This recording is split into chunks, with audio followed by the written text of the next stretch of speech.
Hello all and welcome to 64 Squares official channel. Today we'll take a look at the incredible Blitz encounter played between Alireza FIROUZJA and Ivan Šarić from the 11th round of the 2026 Superbet Rapid and Blitz Croatia. Let's see what happens when one of the world's most fearless attackers decides that material does not matter. The engine hates it at first, but in true FIROUZJA fashion, relentless pressure, tactical imagination, and ruthless attacking instincts turn a risky gamble into a devastating victory. So let's break down the game move by move. D4 and D5, classical queen pawn opening.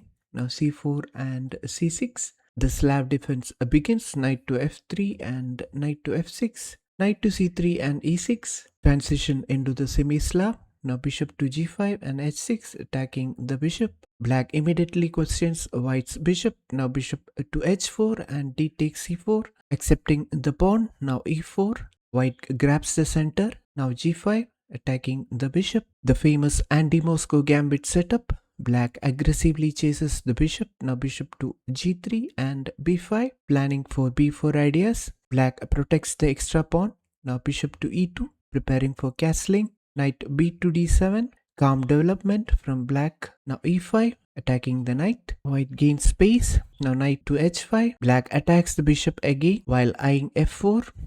Evaluation is roughly equal at this point. Both sides are following well-known theory. Now knight takes g5. Engine says it's an inaccuracy. Instead of consolidating with a4, FIROUZJA sacrifices a knight. The idea here is to destroy black's king side, open the f-file, expose the king. It's objectively dubious but extremely practical in Blitz. Black is simply better if he defends accurately. Now knight takes g3, excellent move. Black accepts the challenge. Now knight takes f7. This is a second sacrifice. White has now given up one full knight. FIROUZJA launches a speculative knight sacrifice. This is pure attacking chess.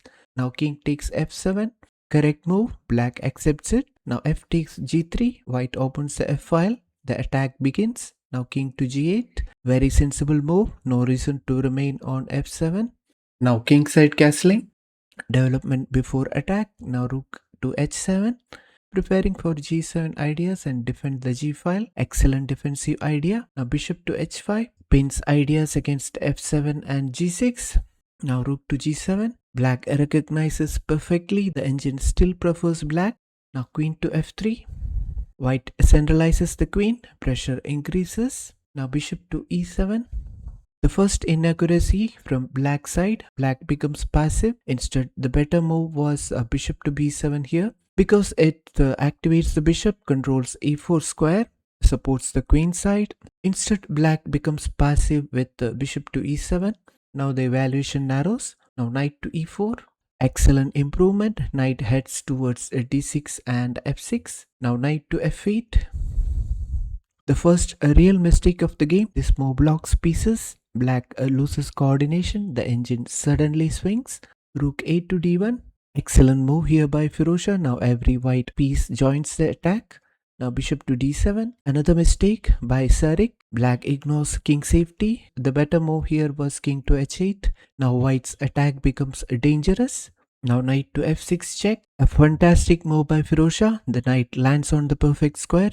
Threats include queen invasion, rook lift, and discovered attacks. Now king to h8. This is a force move. Now queen to e3, targeting the h6 pawn. Excellent queen reposition, targets h6 and e6 as well. Also preparing a rook lift. Now rook to g5, attacking the bishop. This is a passive move. The better move was bishop takes f6. Black misses the chance to simplify. Now g4, supporting the bishop. This is an excellent move. White gains more space. Now bishop to f6. Correct idea, remove the dangerous knight. Now e takes f6. This is an important move. Now white has a dangerous pass pawn and an open e file and an f file. The attack continues. Knight to h7. Still unpleasant for black. Now h4, attacking the rook. This is an excellent move, typical attacking move. Now rook takes h5. This is a big mistake from black. Black wins a pawn but loses control. The rook leaves key defensive squares. Engine jumps above +4. Now g takes h5. White opens the g file. Suddenly rook left, queen, rook and all attack together. Now queen to f8, trying to defend the pawn. Now rook to f3, a brilliant rook left, typical attacking motive. The idea is rook g3. Now queen to f7. This is forced defense. Now queen takes h6. White wins another pawn. The h file is weak. King is exposed. Queen is active. Now rook to g8. The only defensive move here. Now rook to e1. Brings the last piece into the attack. Everything attacks. Now c5. This is a counterplay. Black must create threats. Now d5. Excellent move. Stops the counterplay. Opens lines. Now b4. Very slow move. Now rook to e5. Outstanding move by Alireza. The rook becomes incredibly active. There is threats everywhere. Now a5. Huge mistake from Šarić. Engine evaluation explodes. The better move here was c3. Trying to distract white. Instead black wastes a tempo. And rook to g5. Here is a beautiful move. Now white threatens rook g8 check. Everything crashes. Now he takes d5. But it's too late for Šarić. Black cannot stop the attack. Now rook takes g8 with a check. Powerful sacrifice. White eliminates the defender. Now king takes g8. Loses immediately. The best chance was queen takes g8. Although still losing, now mate is unavoidable. Now rook to g3 check. A beautiful finishing move. The rook enters the third rank with a check and black's king is caught in a mating net.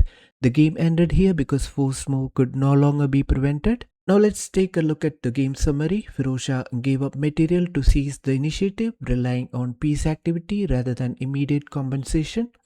Once white's queen, rooks and bishops harmonized, black's extra material became much less relevant. Black's king remained exposed while defensive pieces drifted away from critical squares. The maneuvers rook f3 and g3 and rook e5 and g5 were textbook attacking motives that transformed a positional pressure into a direct assault. Although white's initial sacrifice was objectively questionable, it posed difficult practical problems. Under severe time pressure, black's defensive inaccuracies proved far more costly than the speculative attack itself. Overall, this was a classic Blitz masterpiece from FIROUZJA. His early sacrifices, knight takes g5 and knight takes f7, were not fully sound according to engine analysis, but they created a complex position that demanded a precise defense. Šarić defended well for a while, but inaccuracies began with bishop to e7. And especially knight to f8. This allowed white's initiative to snowball into a decisive kingside attack, culminating in an elegant rook left mating sequence. This was not just a win, it was a reminder that in blitz chess, courage, creativity and relentless initiative can be every bit as powerful as the engine's top line. Sometimes the best attack is not the one engine approves of, it's the one your opponent cannot survive. Later, FIROUZJA went on to tie for the first place and ultimately won the tournament, defeating Nodirbek Abusatrov in a dramatic Armageddon playoff to lift the title. Looking back, this fearless attacking masterpiece perfectly embodied the spirit of his entire campaign, bold, uncompromising and brilliantly entertaining. When the stakes were highest, FIROUZJA didn't just survive the chaos, he mastered it, and in the end he walked away as the tournament champion. So that's it for today. Hope you enjoyed the video. Do give it a like and don't forget to subscribe to the channel. See you in the next one.